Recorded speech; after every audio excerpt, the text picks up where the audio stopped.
समुद्र वो जगह है जहाँ से जीवन की शुरुआत हुई थी।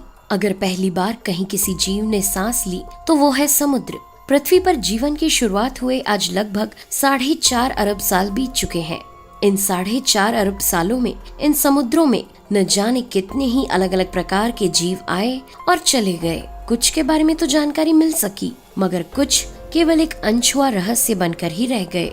कई बार समुद्र के आसपास कुछ ऐसे जीव मिल जाते हैं जिनके बारे में पता लगने के बाद भी उनके बारे में हमारे पास कोई जानकारी नहीं होती।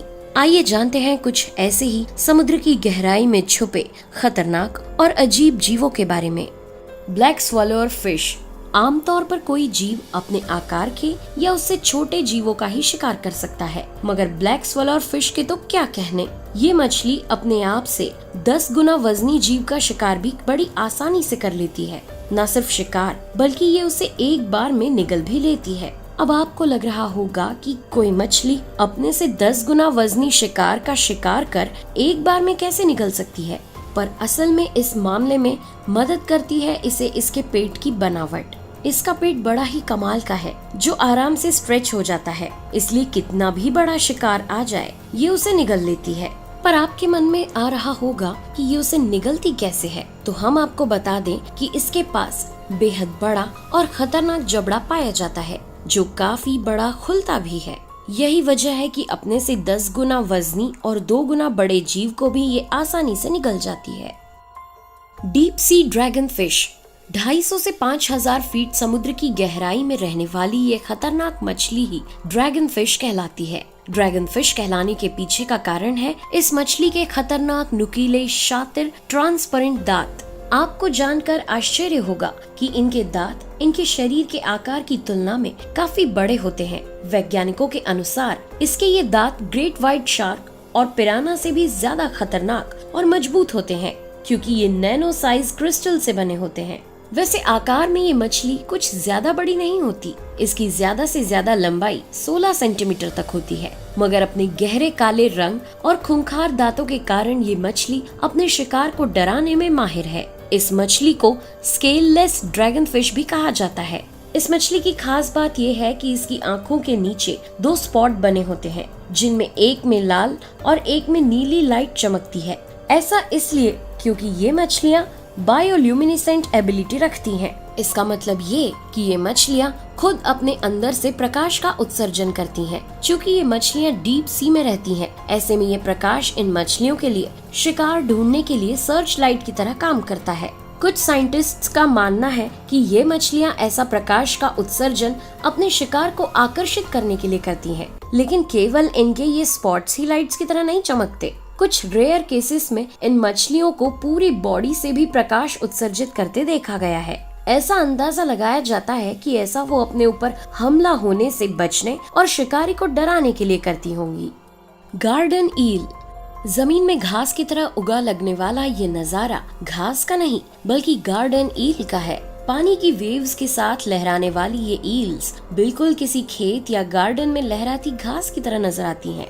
इसलिए इन्हें गार्डन ईल कहा जाता है। अमूमन ये गार्डन ईल्स इंडो पैसिफिक में रहती हैं, पर कुछ प्रजातियां अटलांटिक महासागर और पूर्वी प्रशांत महासागर के गर्म भागों में पाई जाती हैं। इनकी खासियत ये है कि ये जमीन में गहरा गड्ढा खोद कर रहते हैं। जैसे ही इन्हें किसी तरह के खतरे का या शिकारी के आने का आभास होता है, ये तुरंत जमीन में घुस जाते हैं। अक्सर ये ईल्स ग्रुप में ही रहती हैं। ये ग्रुप 50, 100, 500 या 1000 ईल्स का भी हो सकता है। केवल भूख लगने पर ही ये इस गड्ढे से बाहर आती हैं। असल में ये अपने शरीर से म्यूकस का उत्सर्जन करती हैं, जो इन्हें अपने शरीर को घास की तरह जमीन से जोड़े रखने में मदद करता है। ये ईल्स हल्की और पतली होती हैं। वजन भी कुछ खास ना होने से ये पानी के बहाव के साथ हिलोरे खाती हैं। ऐसे में म्यूकस का निकलना इनके लिए बहुत जरूरी और लाभकारी होता है। वैसे तो ये ईल्स काफी अलग अलग रंगों और अलग अलग साइजेस में पाई जाती हैं। इनका आकार और रंग इनकी प्रजातियों पर निर्भर करता है। अब तक जो सबसे लंबी ईल पाई गई उसकी लंबाई 4 फुट थी। इनका मुख्य भोजन प्लैंकटन है। ये बड़ी ही फास्ट मूविंग होती हैं, इसलिए बहुत कम ही ये किसी का शिकार बन पाती हैं। Monster बॉबिट worm. वॉर्म शब्द सुनकर आपको लग रहा होगा कि कोई छोटा मोटा यूं ही जमीन, पेड़ या पानी में रहने वाला कोई जीव होगा, पर अगर आपने मॉन्स्टर शब्द पर गौर किया हो तो आपको इतना अंदाजा तो आ ही गया होगा कि ये कोई आम वॉर्म नहीं है, बल्कि कोई राक्षसी वॉर्म है। पानी में रहने वाला ये वॉर्म काफी खतरनाक शिकारी है। ये समुद्र तल में ही रहता है। इसकी लंबाई आमतौर पर 4 इंच से लेकर 6 फीट तक हो सकती है। लेकिन आपको जानकर आश्चर्य होगा कि एक वॉर्म समुद्र में ऐसा भी मिला जिसकी लंबाई 9.8 फीट थी। मॉन्स्टर बॉबिट वॉर्म भी गार्डन ईल की तरह ही जमीन पर यानी कि समुद्र तल में रहते हैं। वॉर्म का तरीका थोड़ा अलग है। ये जमीन में बोरिंग करके उसमें छुप कर रहता है, जिसमें इसका पूरा शरीर जमीन के अंदर ही होता है और बाहर केवल थोड़ा सा मुंह निकला हुआ होता है। ये पूरे समय अपने होल में ही रहता है और जैसे ही कोई मछली या अन्य जीव इसके होल के ऊपर से निकलता है तो ये वॉर्म फट से किसी राक्षस की तरह हमला करके उस जीव का शिकार कर लेता है, चाहे फिर वो कोई जहरीली मछली हो या फिर कोई ऑक्टोपस। यूं तो ये केवल समुद्रों में तलों पर पाए जाते हैं, मगर एक बार 2009 में इंग्लैंड के 200 लीटर के एक एक्वेरियम ब्लू में पाया गया कि मछलियों की संख्या अचानक कम होती जा रही है। वहाँ के लोग इस घटना को कुछ समझ पाते इससे पहले ही मछलियों का घटना और भी तेजी से बढ़ता गया। जब घटना को समझने के लिए एक्वेरियम को खोला गया तो पता लगा कि यहाँ पर 4 फीट लंबा बॉबिट वॉर्म मौजूद है, जो न जाने कितने समय से उस एक्वेरियम में छुप कर रह रहा था।